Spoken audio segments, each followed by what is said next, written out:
So tonight we are looking at the four horsemen of the apocalypse, specifically, time permitting, we're going to look at the last two horsemen of the apocalypse, or the last two horses, you could also say, the black horse and the pale horse, and the riders that are on those two horses. Now, when I think of horses, just for the record, all right, Pastor Tom, before I was a Christian, let's go back many years, even before I knew my wife, many, many years ago, before I knew any of you, almost, I used to go to the horse races, and down in Santa Anita, and I would sit there and watch the horses, and they would be loaded into the starting gate like that, right?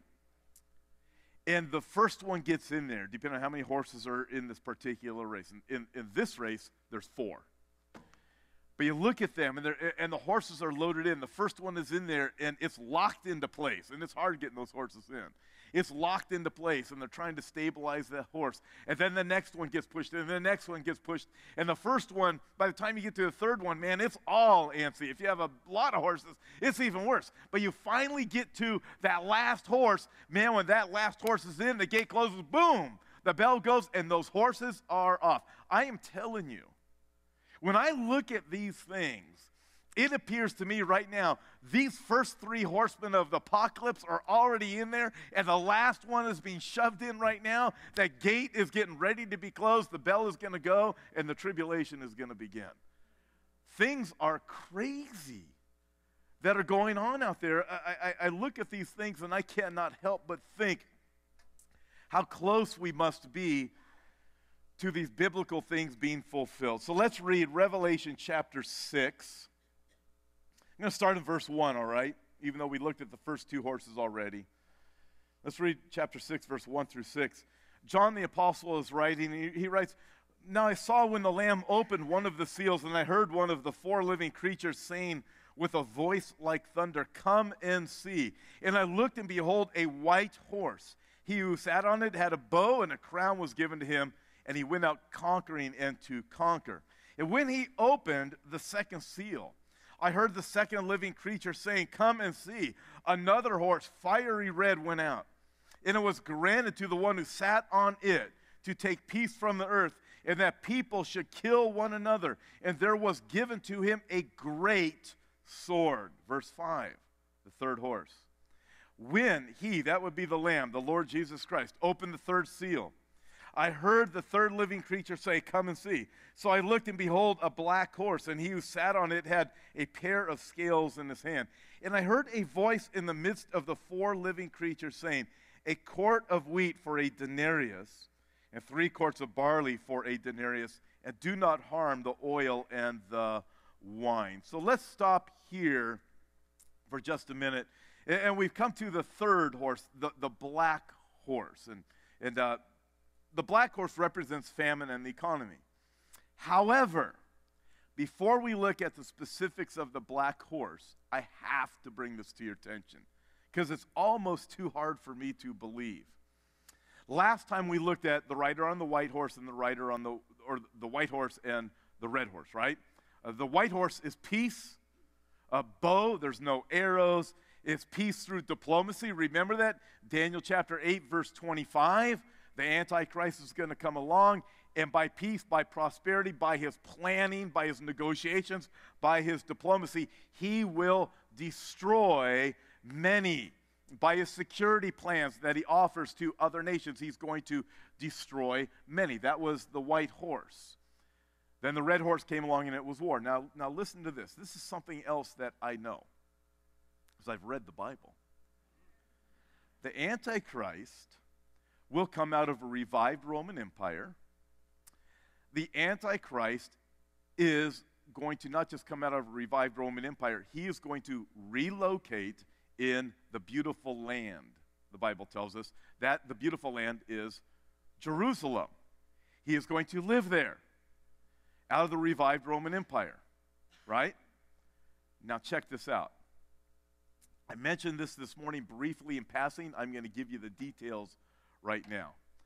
Europe seeks new influence in peace talks. Now look at the underneath the title. In Jerusalem, Federica Mogherini, that's the lady who's over the EU right now, president of the EU, announces new EU peace envoy who will live in Jerusalem full time. Now let me share this with you, okay?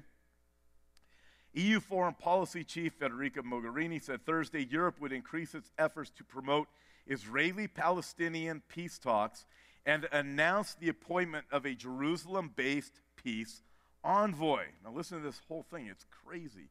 Mogherini was in Israel this week for a 2-day visit that included meetings with Prime Minister Netanyahu and Palestinian Authority President Mahmoud Abbas and other high-ranking officials in Israel and in the West Bank. Interesting, and in Israel and the West Bank. The article separates two. The West Bank is in Israel, but the world has a really hard time admitting that.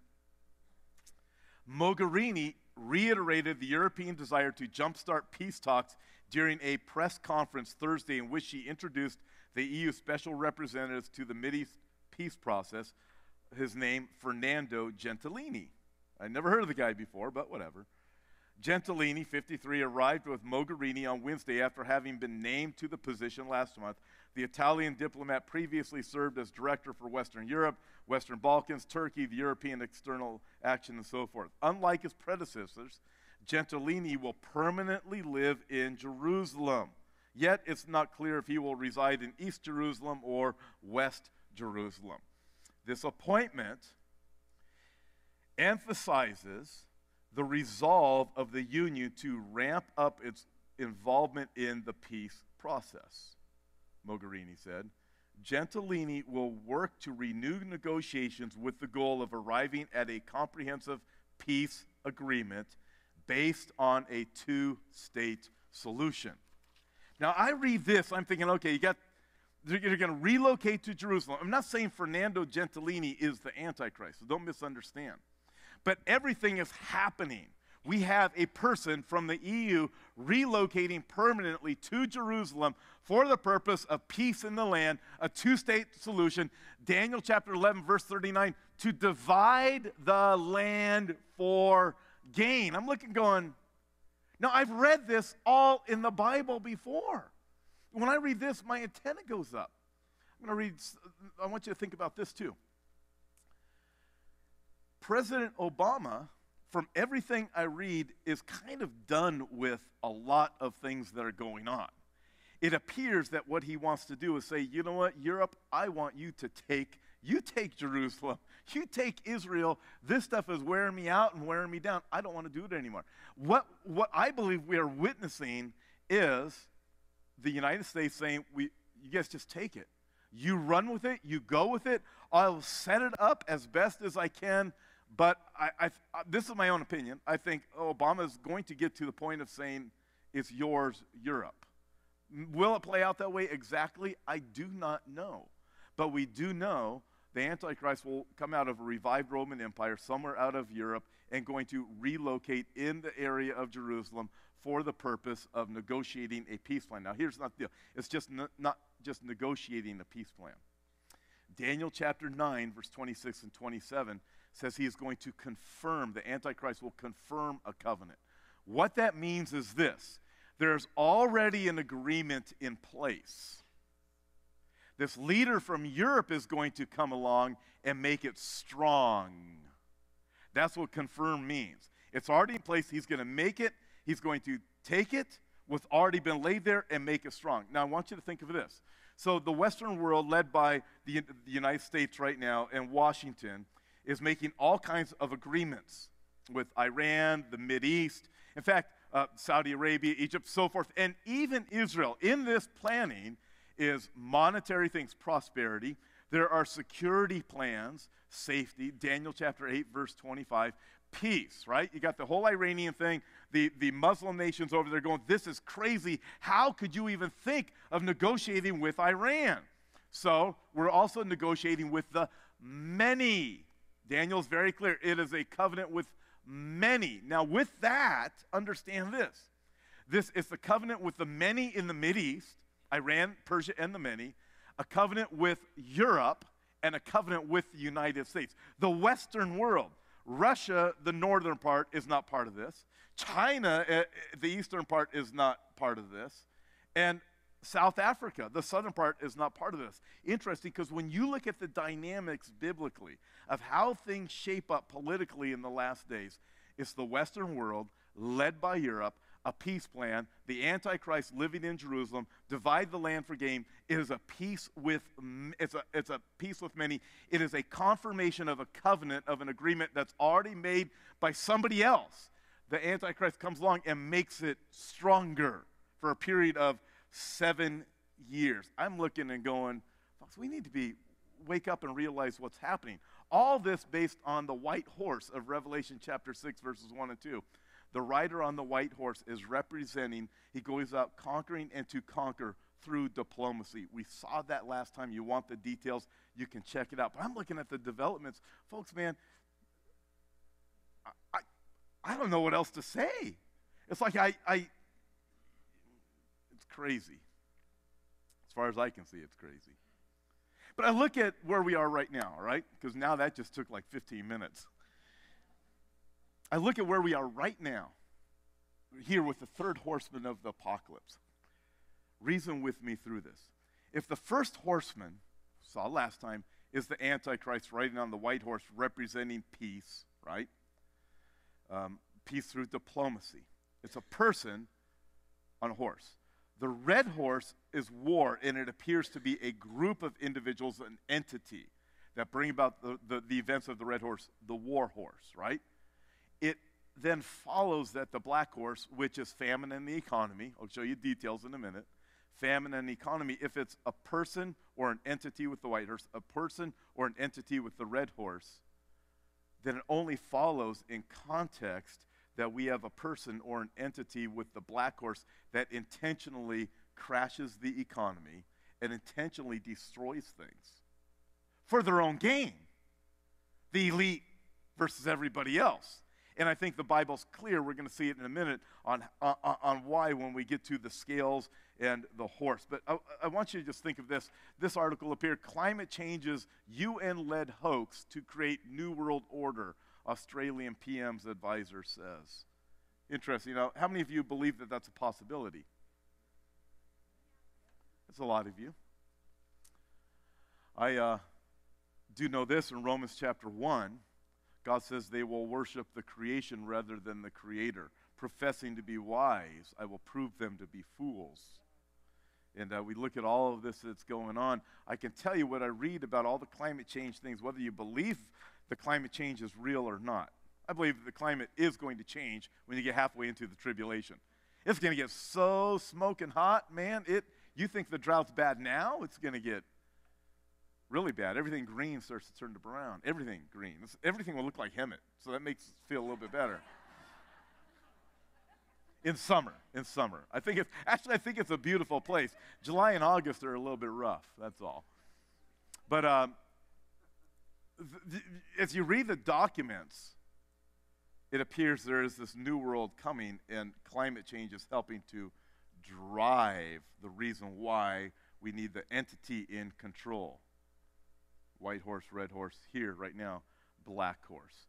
How many of you have heard of the Trans-Pacific Partnership? Okay, that's some of you. I'll give you some details to help understand what it is. But so let me read this to you. But President Obama is secretly negotiating a global economic treaty. Now, the Trans-Pacific Partnership has been on the table for a number of years. It's been on a long time. But it's coming about, whether you like it or not. In fact, I heard a vote was taken the other day, and things are definitely heading this direction. There's no stopping it now. But listen to this.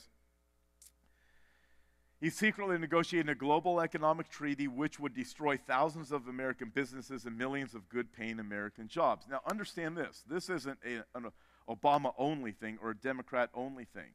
The Republicans have jumped on this bandwagon. Mitch McConnell, Orrin Hatch, John Boehner.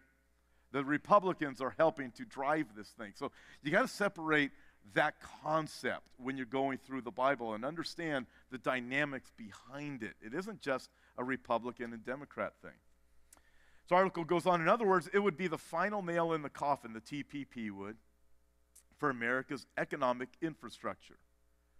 Now, I did mention the black horse is an economic situation, right? Okay. So keep this in mind. The president knows that if the American people actually knew what was in this treaty, that they would be screaming mad, so the negotiations are being done in secret. And they are. How many of you know the details of the TPP? We don't know them. The only people that are allowed to look at the treaty are members of Congress, and even they are being banned from saying anything to the public. American workers are about to be stabbed in the back of thanks to all of the secrecy and paranoia. They won't even see it coming. Again, you've got the Democrats and the Republicans that are doing this. It's not just one side or the other. The name of the treaty is the Trans-Pacific Partnership. It's being touted as perhaps the most important trade agreement in history. But very few people in this country are talking about it because none of us are allowed to see it. Politico recently released some of the info on it. If you want to hear the details of the TPP trade deal the Obama administration is hoping to pass, you've got to be a member of Congress, and you've got to go to classified briefings and leave your staff and cell phone at the door. If you're a member who wants to read the text, you've got to go to a room in the basement of the Capitol Visitor Center and be handed it one section at a time, watched over as you read, and forced to hand over any notes you make before leaving. And no matter what, you can't discuss the details of what you've read. This treaty is going to affect the lives of every man, woman, and child living in this nation, and yet it is deemed so important that none of us can know what is in it. Are you sure that we still live in a republic, this author asks. This treaty will cover 40% of the global economy, and the U.S. officials hope that the EU, China, and India will soon become members as well. This article's the last thing I'll read from here. States it is basically a gigantic end run. Thanks to leaks, we have learned that so far many of the things that Washington has wanted for years are in this treaty. The TPP has been around for a long time. If adopted, which I've heard it's going that way with some voting that's already taken place, this treaty will fundamentally change our laws regarding internet freedom, healthcare, copyright, patent protection, food safety, environmental standards, civil liberties, and on down the list. Even some are concerned that it will even bring UN gun control to America. So really, it's coming down to UN driving and overseeing the United States of America. But I know this. Whether or not this will be it, I look at this, we are headed this way. And my personal belief is this has an awful lot to do with the shaping of the government that is going to radically be here. When I say radically be here, I'm not talking about just the United States. I am talking about the world, and specifically the Western world. Because the Western world, the European Union, of sorts, where the Antichrist rises out of it. Listen, it can sound like a conspiracy. But I do know this, that things are headed this way. There's a rider on the white horse, there's a rider on the red horse, there's a rider on the black horse. An entity, and then things happen. It appears that in the last days, God uses and allows men to make decisions deliberately to turn things in order to come up with a new world order. But with that, notice this about the black horse. Number one, the people will suffer. So verse 5 tells us it's black horse. The word black, it is melis. It means black. It does not mean anything else. This isn't one of those you got to go into the Greek and say, what does black really mean? It means black. When you see white in the Bible, white means white. It's got that similar idea behind it. Black and white do. It's used to describe the color of hair in the Song of Solomon, and black and white marble in the book of Esther. It's also used as one of the colors of the chariots of God's horses who defend the north country in Zechariah chapter 6. You have a red horse, you have white horses, you have dappled horses, you have black horses. However, with the color black, understand this. In relation to the plight of humans, the word black is often associated with suffering. Check this out, Job chapter 30. His skin turned black, and the Bible says, it falls from me. My bones burn with fever. It's talking about suffering. In Lamentations, we find that it again is associated with suffering, and specifically in Lamentations is suffering because of famine. Lamentations chapter 4, their appearance is blacker than soot. They go unrecognized in the streets. Their skin clings to their bones and has become as dry as wood. Those slain by the sword are better off than those who die of hunger, for these pine away, stricken for a lack of the fruits in the field. So by the color black, we find that it is possibly suggesting great suffering.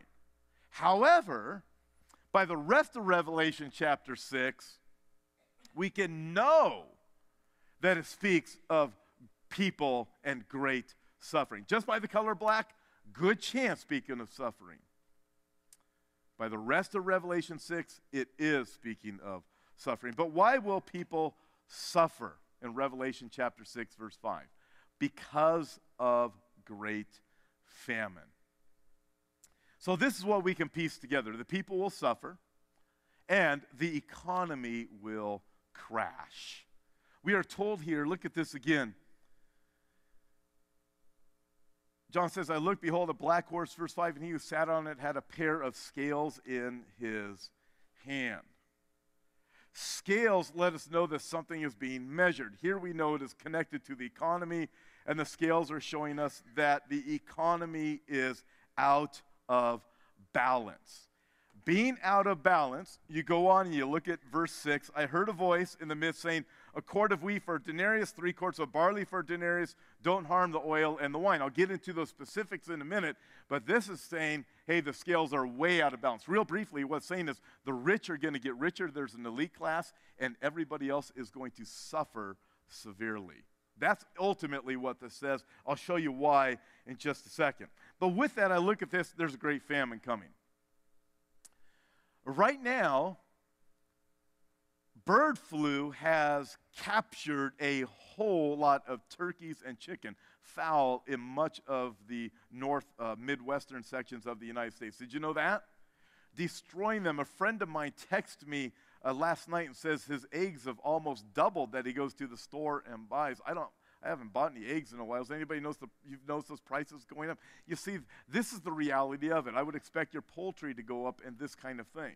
Now, we hear about the bird flu and that kind of thing. Over here in the United States, in California, we've got drought, right?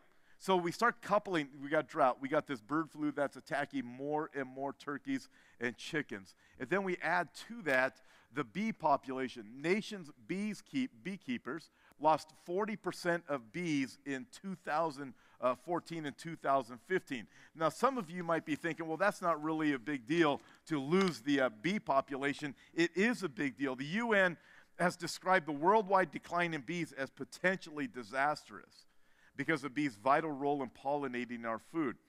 It's said that out of the 100 crops that provide 90% of the world's food, 70% are pollinated by bees. You look at that and you're thinking, wow.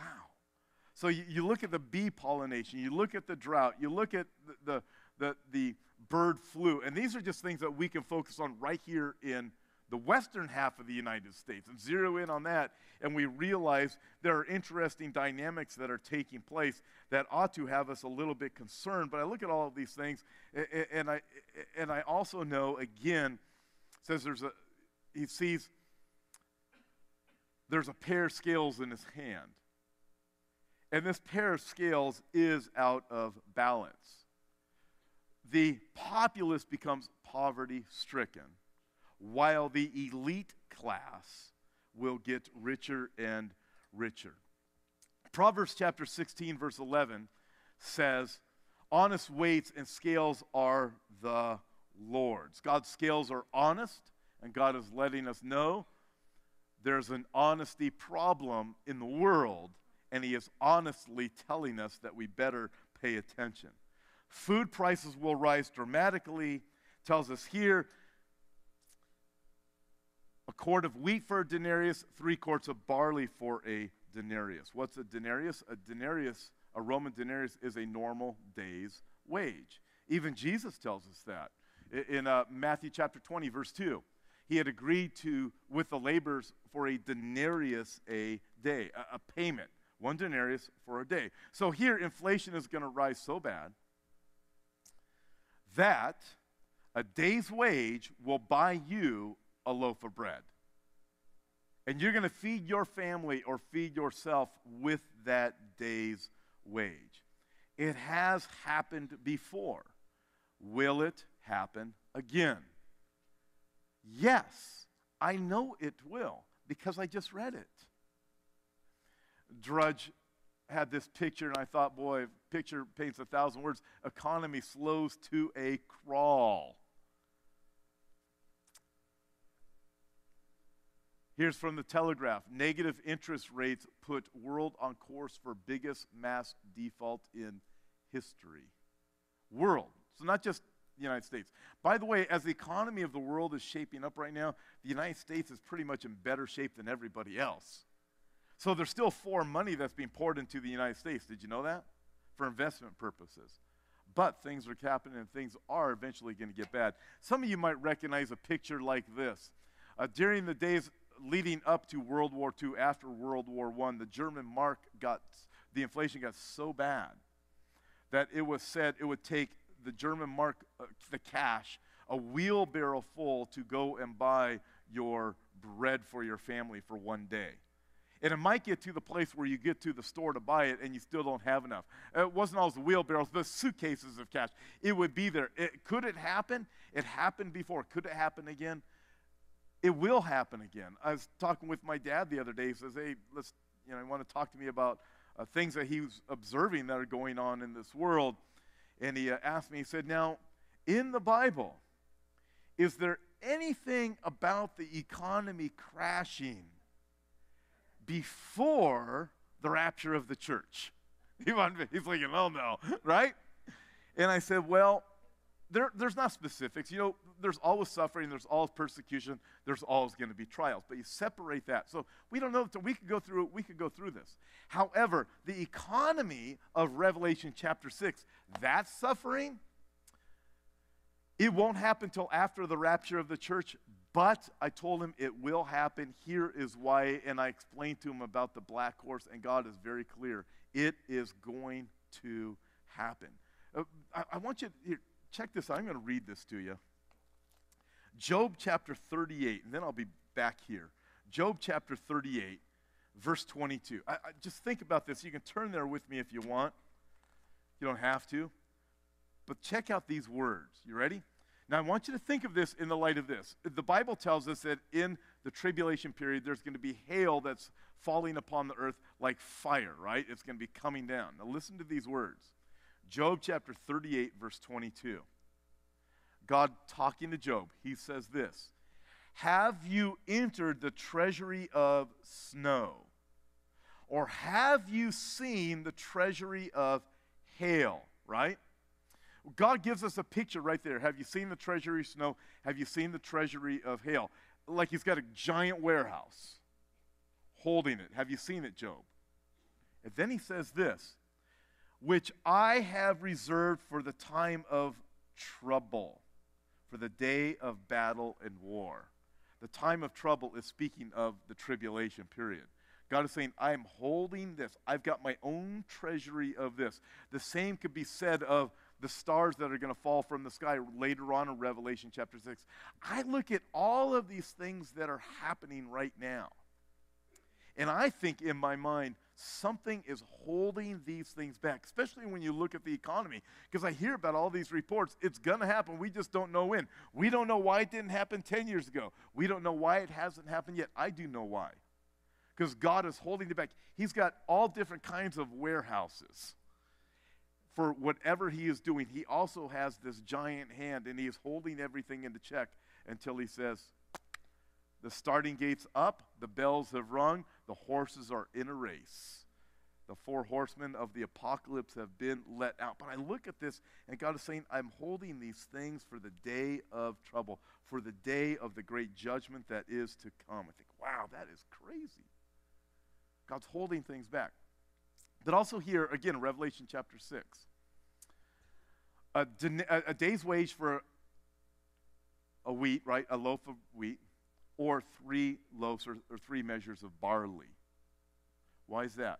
Because barley was often used to feed animals, and barley was also used, poor people would eat barley.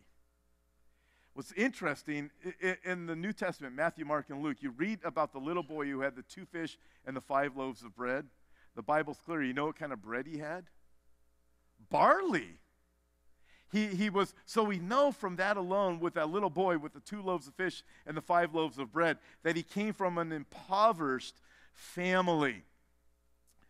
But even more profound than him being from an impoverished family is that that little boy was willing to give Jesus, just, even though he's in poverty, take what I have. And that's a good lesson for you and I. It has nothing to do with Revelation chapter 6 and the 4 horsemen of the apocalypse, but it is a reminder for you and I, isn't it?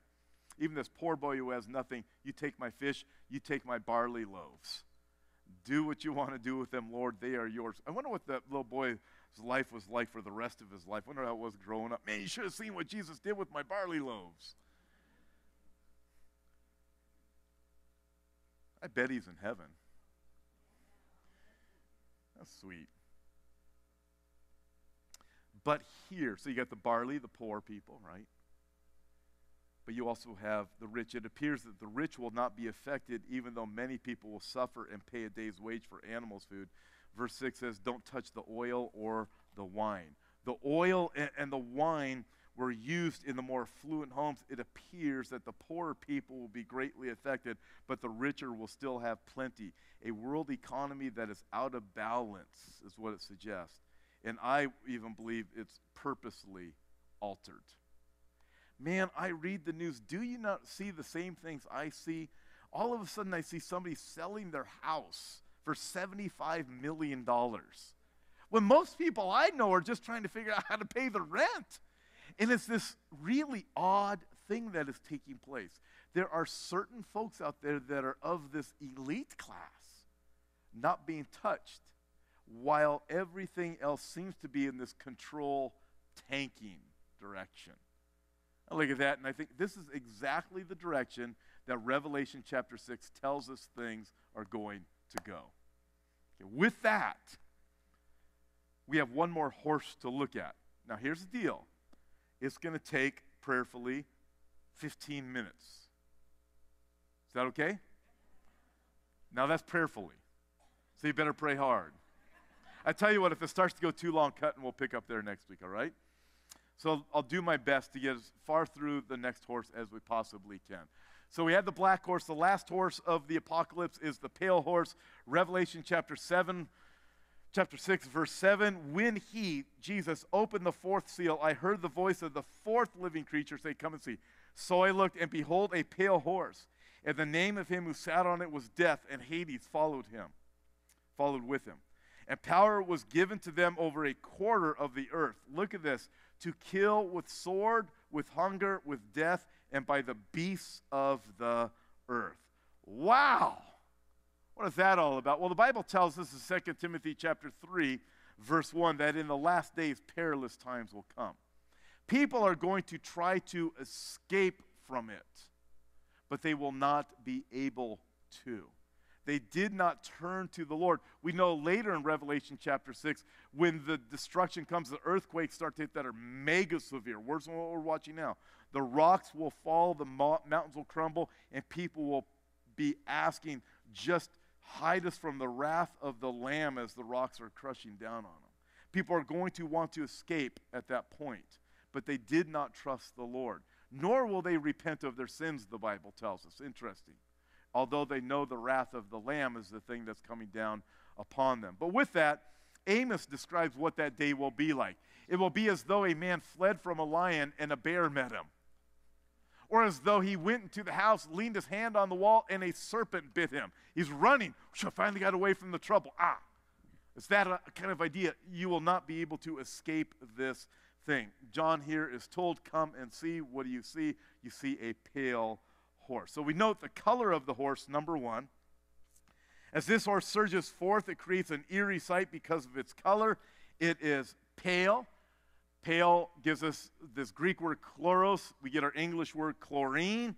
It is pale green like chlorophyll. It is the color of spoiled meat and rotting flesh. In other words, this is enough to make you sick just looking at it.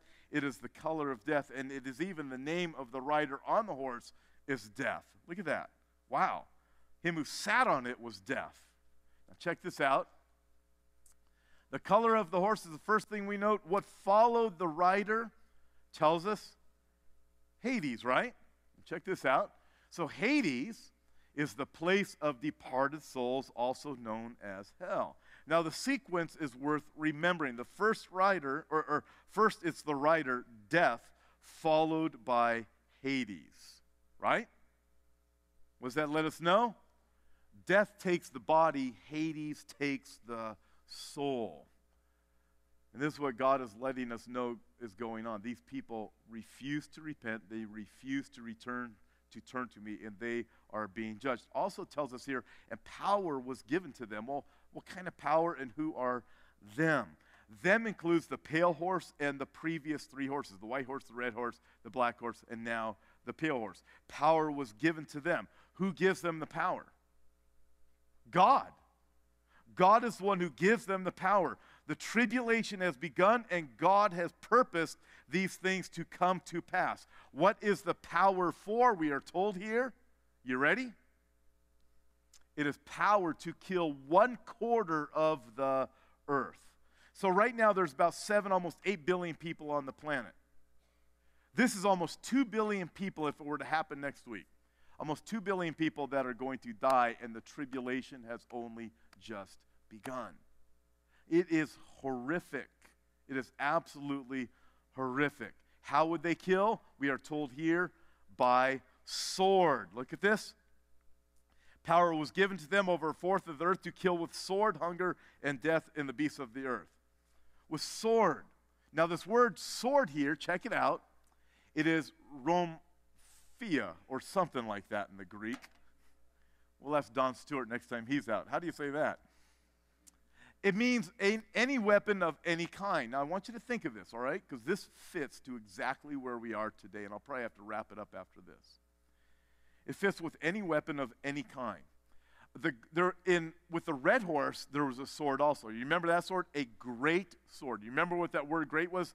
It came from the Greek word megas. It means mega sword. It is because of that and the description of war that many people believe the mega sword, only time it's described that way in the New Testament with war, is speaking of a nuclear war in the beginning of the tribulation. This is a weapon of any kind. By its definition, it implies bloodshed from governments upon their own people. The deadly assault of one individual human upon another. Ray Stedman points out that people will take law and vengeance into their own hands and will kill one another without regard to justice. Of the last days, Jesus says this, kingdom will rise against kingdom, right? Matthew chapter 24, nation will rise against nation, right? You've heard that before. What is kingdom? 2 different words for kingdom and nation. The word kingdom is basilia. It's speaking of countries and rulers. The Great War, red horse, right? Countries fighting against each other. Kingdom will rise against kingdom. Now check this out. You ready?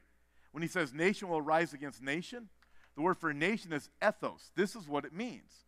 Tribes, people groups, individuals of the same nature. Wow. People of the same nature, of the same group, of the same section in a country will rise against another, is what this is teaching. This isn't rocket science. We look at something like this. Are the Baltimore riots being manipulated? I asked you that a few weeks ago, and like almost everybody's hand went up. Remember that? Jesus said, lawlessness will abound in the last days. I believe we are rapidly approaching that. Here's this. Policing for Dummies from Drudge Report, reporting on the Daily News, dawn of national police force. You look at these things, this applies to Revelation chapter 6, verses 7 and 8. Nation against nation, the sword of any type.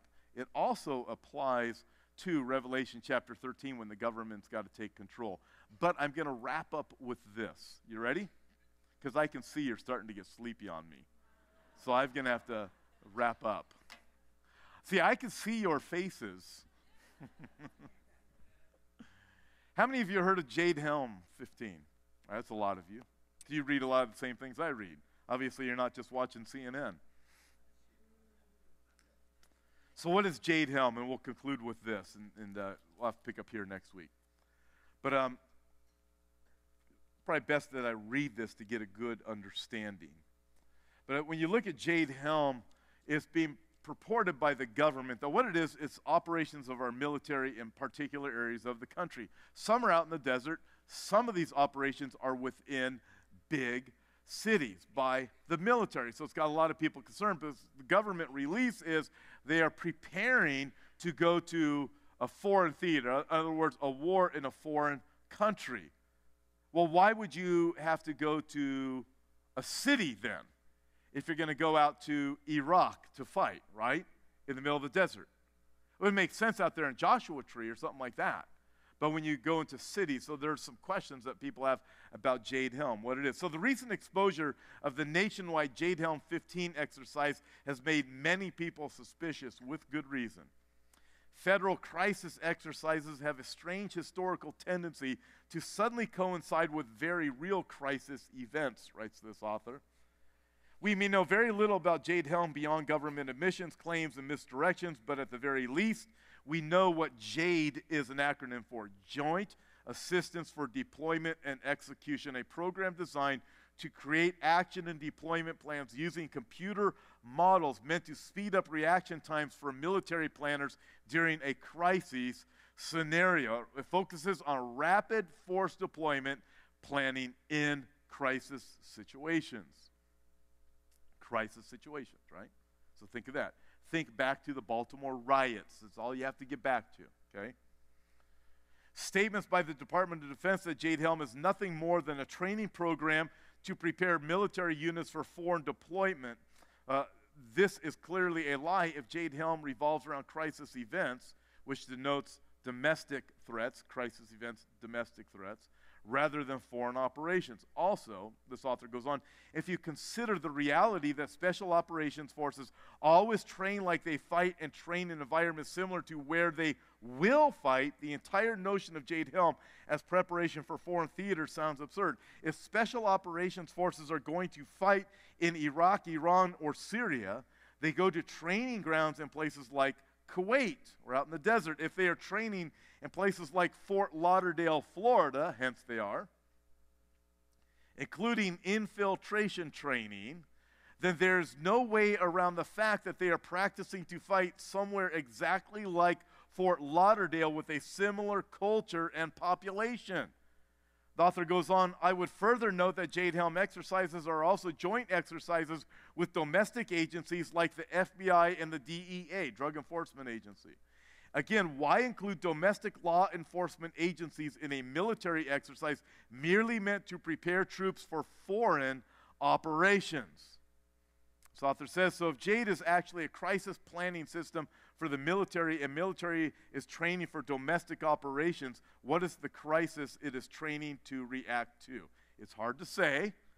He writes, I believe it will come down to an economic disaster, but our economic and social structures are so weak that almost any major event could trigger the collapse. Terror attacks, cyber attacks, pandemic, a stiff wind, you name it.